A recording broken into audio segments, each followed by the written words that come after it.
So ayan guys, panibagong update tayo dito sa barangay 313. Ayan, July 18, 2025, nandito po tayo ngayon. At eto, nagtatrabaho na po ang demolition team. In spite na maulan pong panahon, tuloy-tuloy pa rin po. Walang tigil yung pagbakbak dito sa building ng Barangay Hall 313.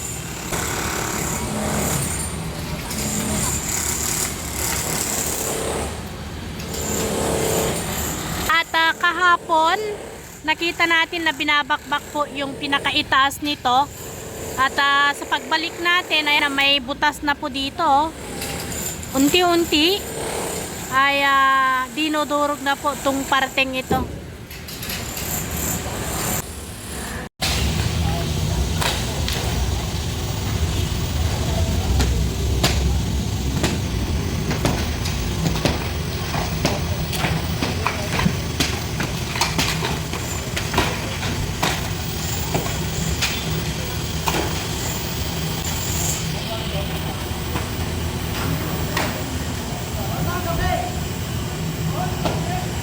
Lawanan yung sabayang nagbabakbak dito, no guys. Ay, nakita nyo, dalawa sila.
Ito na yung parte ng third floor.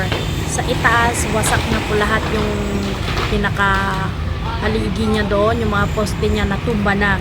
Ngayon sinimulan naman nila yung mga nakalambiti na nakadikit dito sa mismong biga. Siya naman itong binabakbak nila ngayon.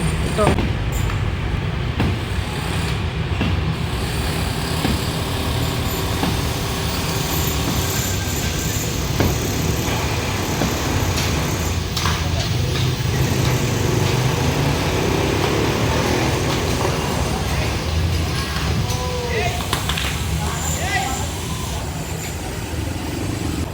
Lahat dito niya ay nalinis na po.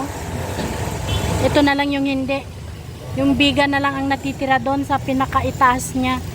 Ngayon dito, kaya siya winawasak doon. Parang matira na lang din ay yung biga. Yan yung kaunti na lang. Lakas pumalo ni sir.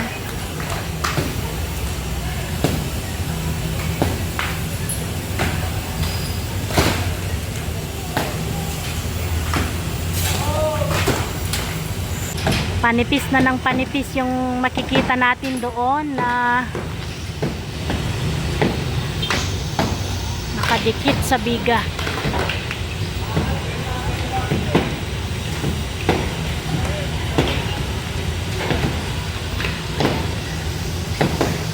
Mas lalong naging kalansay na yung building.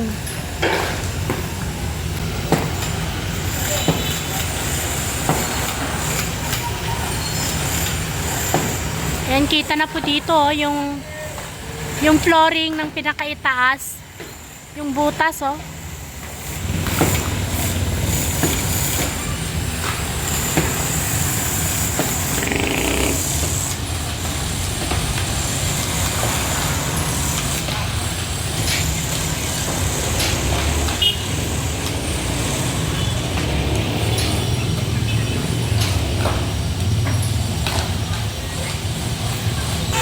Samantalang dito, oy,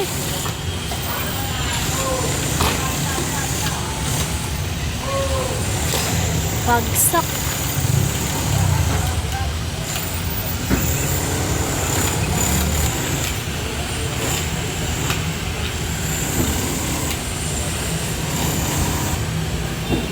Yan, parami ng parami yung nabubutasan dito ah.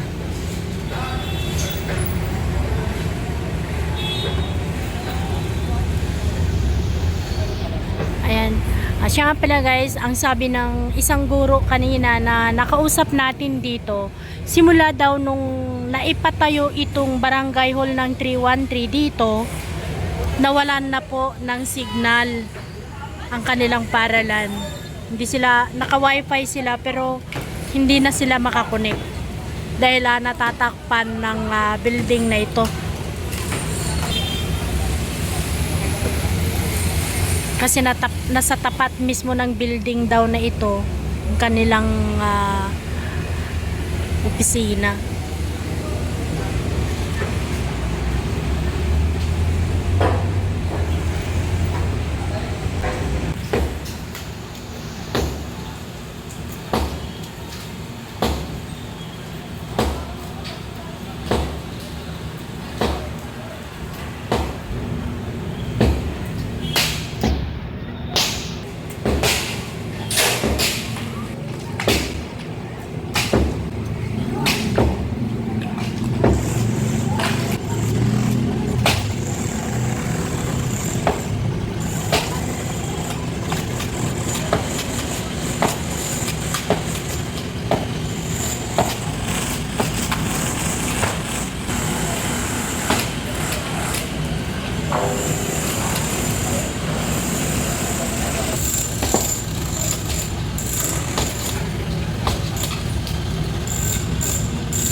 So, i-update natin yung July 18.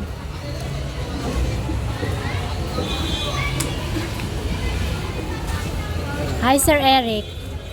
Looks tired na. Pagod na siya sa maghapon na pagbabakbak. Sisilipin lang natin ng saglit para ma-update ko kayo kung ano po yung itsura ng Barangay Hall 313, ano mga kababayan. O, mas lalong naging katakot-takot yung nakikita natin ngayon na itsura niya. Ayan. So, puro mga biga-biga na lang po nakikita natin dito.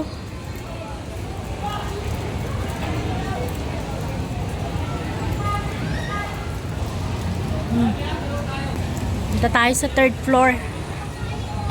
Ganyan po yung itsura niya dito.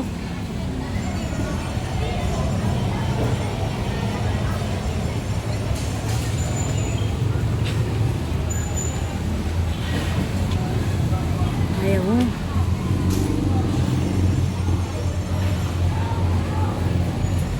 So pag nandito ka, ganyan po yung itsura.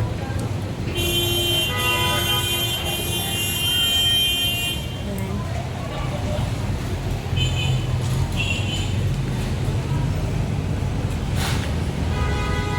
Akala ko binakbak na nila tong 3rd floor. Hindi pa pala. So ito yung mga binabakbak nila kanina. Ang natira na lang yung biga. Ay, dito may nakalawit pa. Ayan, may nakalawit.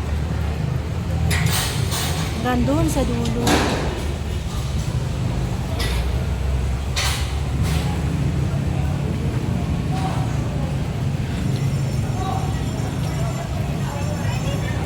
Pero dito, nasisilip na natin yung 4th floor eh. Ayan o, nasisilip na natin sila sa taas. May ginagawa sila doon. Maambon. Kahit dito, nakita natin may butas na. Nasisilip natin yung 4th floor sa 3rd floor.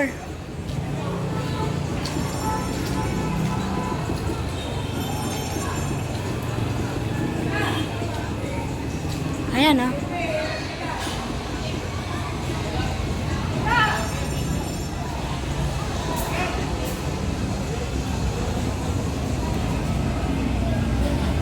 Ganyan yung itsura niya.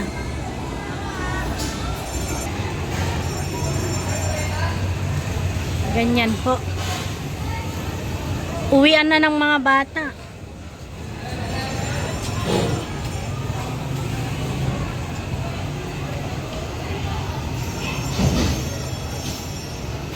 Ayun.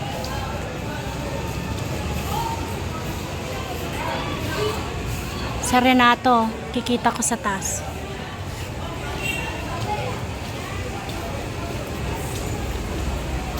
So, puro mga poste na lang po ang natitira talaga.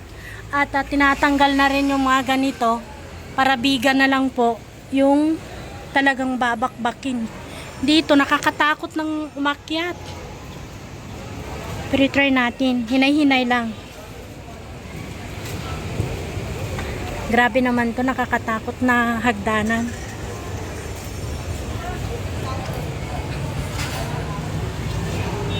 Wah, nararamdaman ko yung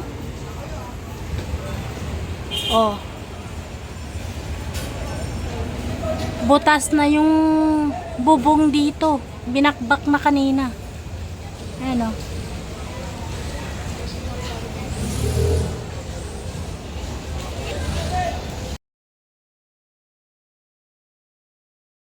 Dito tinanggal na din yung mga tiles niya. So habang tumatagal, lalong nagmumukha siyang wasak na wasak. Parang dumaan sa maraming gera. Uy. Hi guys. So eto na sila. Eto na yung hagdanan pababa. Ayun, nakakatakot. Kaya mag-ingat lang pag umakyat.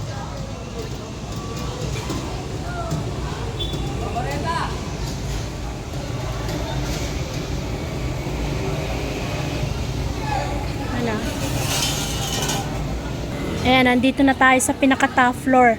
Lahat ng mga poste dito wala na.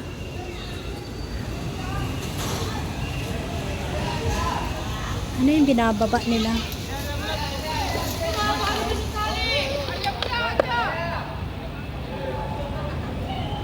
Ano ba yun?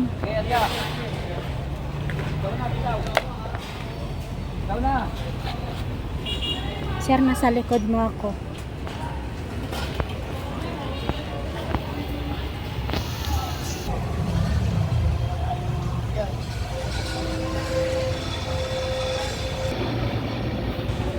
Maybe this is the last na aakyat tayo dito sa taas kasi nakakatakot.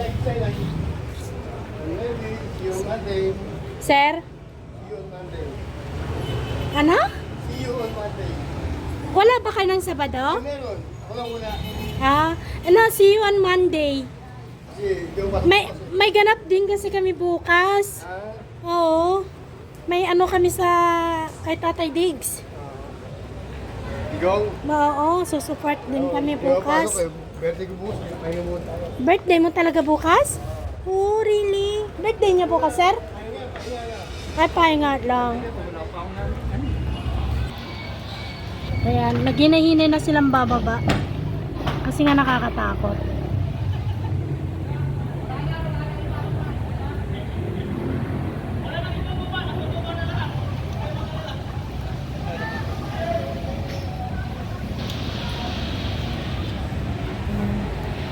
Ako, hinay-hinay din akong bababa guys.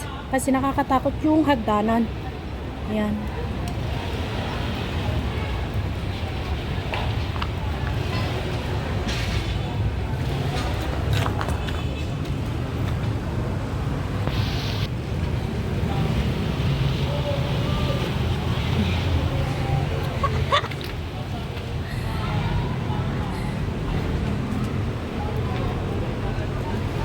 Mahirap na.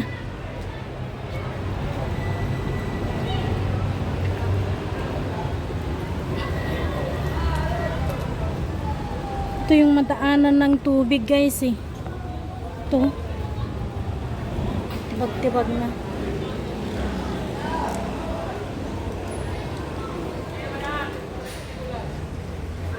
Parang dinaanan ng maraming dinamita ito guys.